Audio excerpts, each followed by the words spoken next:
Then answered the Lord unto Job out of the whirlwind, and said, Gird up thy loins now like a man. I will demand of thee, and declare thou unto me. Wilt thou also disannul my judgment? Wilt thou condemn me that thou mayest be righteous? Hast thou an arm like God? Or canst thou thunder with a voice like him? Deck thyself now with majesty and excellency, and array thyself with glory and beauty. Cast abroad the rage of thy wrath, and behold every one that is proud, and abase him. Look on every one that is proud, and bring him low, and tread down the wicked in their place. Hide them in the dust together, and bind their faces in secret. Then will I also confess unto thee that thine own right hand can save thee. Behold now Behemoth, which I made with thee. He eateth grass as an ox, lo now, his strength is in his loins, and his force is in the navel of his belly. He moveth his tail like a cedar, the sinews of his stones are wrapped together.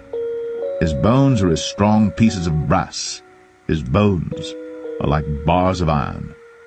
He is the chief of the ways of God. He that made him can make his sword to approach unto him.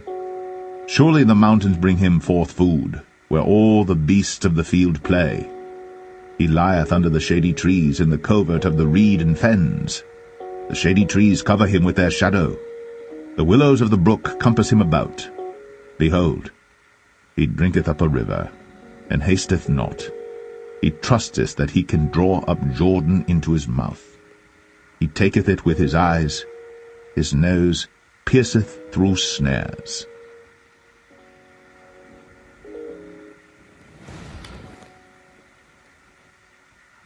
Job 41. Canst thou draw out Leviathan with an hook, or his tongue with a cord which thou lettest down?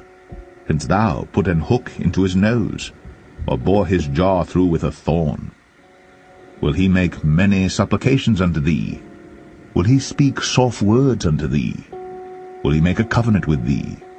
Wilt thou take him for a servant forever? Wilt thou play with him as with a bird? Or wilt thou bind him for thy maidens? Shall the companions make a banquet of him? Shall they part him among the merchants? Canst thou fill his skin with barbed irons, or his head with fish spears? Lay thine hand upon him. Remember the battle.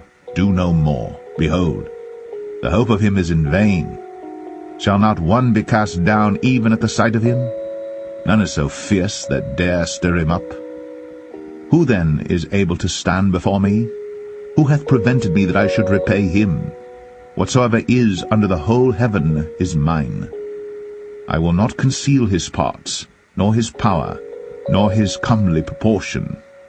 Who can discover the face of his garment? Or who can come to him with his double bridle? Who can open the doors of his face? His teeth are terrible round about. His scales are his pride, shut up together as with a close seal. One is so near to another that no air can come between them. They are joined one to another. They stick together, that they cannot be sundered.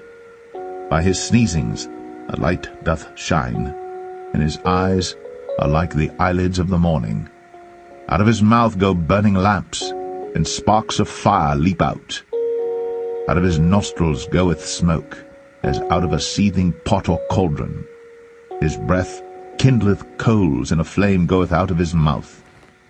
In his neck remaineth strength, and sorrow is turned into joy before him. The flakes of his flesh are joined together. They are firm in themselves. They cannot be moved. His heart is as firm as a stone, yea, as hard as a piece of the nether millstone. When he raiseth up himself, the mighty are afraid. By reason of breakings they purify themselves. The sword of him that layeth at him cannot hold, the spear, the dart, nor the habergeon. He esteemeth iron as straw, and brass as rotten wood. The arrow cannot make him flee. Slingstones are turned with him into stubble. Darts are counted as stubble. He laugheth at the shaking of a spear. Sharp stones are under him. He spreadeth sharp-pointed things upon the mire. He maketh the deep to boil like a pot. He maketh the sea like a pot of ointment. He maketh a path to shine after him. One would think the deep to be hoary. Upon earth there is not his like, who is made without fear. He beholdeth all high things. He is a king over all the children of pride.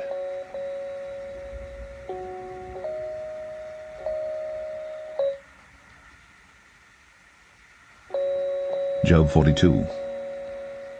Then Job answered the Lord and said, I know that thou canst do everything, and that no thought can be withholden from thee. Who is he that hideth counsel without knowledge? Therefore have I uttered that I understood not, things too wonderful for me which I knew not. Hear, I beseech thee, and I will speak. I will demand of thee, and declare thou unto me. I have heard of thee by the hearing of the ear, but now mine eye seeth thee. Wherefore I abhor myself, and repent in dust and ashes. And it was so that after the Lord had spoken these words unto Job, the Lord said to Eliphaz the Temanite, My wrath is kindled against thee, and against thy two friends, for ye have not spoken of me the thing that is right, as my servant Job hath. Therefore take unto you now 7 bullocks and 7 rams, and go to my servant Job, and offer up for yourselves a burnt offering. And my servant Job shall pray for you. For him will I accept, lest I deal with you after your folly, in that ye have not spoken of me the thing which is right, like my servant Job. So Eliphaz the Temanite, and Bildad the Shuhite, and Zophar the Amathite went and did according as the Lord commanded them. The Lord also accepted Job. And the Lord turned the captivity of Job when he prayed for his friends. Also the Lord gave Job twice as much as he had before. Then came there unto him all his brethren, and all his sisters, and all they that had been of his acquaintance before, and did eat bread with him in his house. And they bemoaned him, and comforted him over all the evil that the Lord had brought upon him. Every man also gave him a piece of money, and every one an earring of gold. So the Lord blessed the latter end of Job more than his beginning. For he had 14,000 sheep, and 6,000 camels, and 1,000 yoke of oxen, and 1,000 she-asses. He had also 7 sons and 3 daughters. And he called the name of the first Jemimah, and the name of the second Keziah, and the name of the third Karen-Happuch. And in all the land were no women found so fair as the daughters of Job. And their father gave them inheritance among their brethren. After this lived Job 140 years, and saw his sons, and his sons' sons, even 4 generations. So Job died, being old and full of days.